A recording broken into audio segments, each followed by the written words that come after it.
কেন্দ্ৰীয় বাজেটত পুনৰ উপেক্ষিত হল অসম।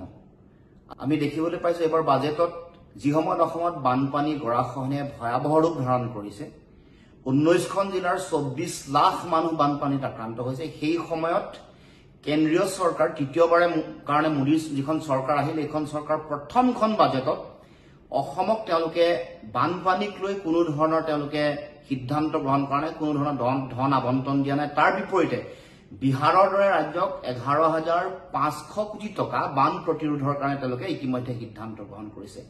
এইটো অসমৰ কাৰণে অত্যন্ত দুৰ্ভাগ্যজনক, হতাশাজনক, আৰু এই গোটেই কথাটোৱে অসমৰ প্ৰতি দিল্লীৰ কেন্দ্ৰীয় চৰকাৰৰ দৃষ্টিভংগী ইতিমধ্যে প্ৰতিফলিত হৈছে।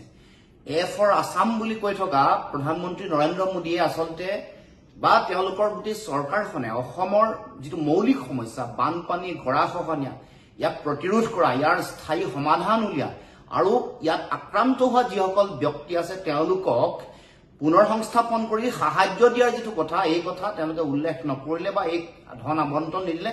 কেৱল মাত্ৰ তেওঁলোকে উল্লেখ কৰিয়ে তেওঁলোকে শান্ত থাকিল, যেনেকৈ গৃহমন্ত্ৰীয়ে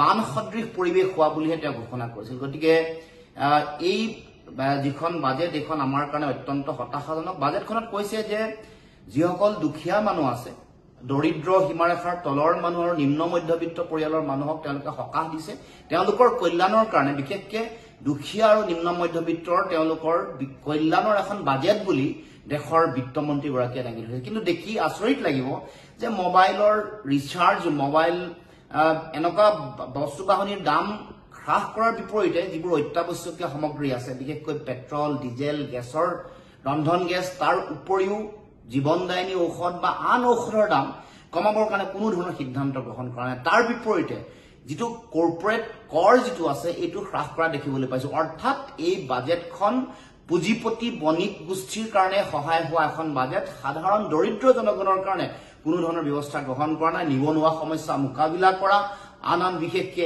MG এনৰেগাৰ ক্ষেত্ৰত তেওঁলোকে প্ৰয়োজনীয় যিটো দায়িত্ব গ্ৰহণ কৰিব লাগে, ব্যৱস্থা গ্ৰহণ কৰিব লাগে, সকলো কথাতে এইখন বাজেটে আচলতে সাধাৰণ দৰিদ্ৰ ৰেখাৰ তলৰ জনসাধাৰণক তেওঁলোকক সকাহ দিয়া আমি দেখিবলৈ পোৱা নাই। গতিকে মূলত এইখন বাজেট কৰ্পৰেট নিৰ্ভৰ, অসমৰ কাৰণে হতাশাজনক। এইখন বাজেটে সাধাৰণ জনতাক কোনো ধৰণৰ সকাহ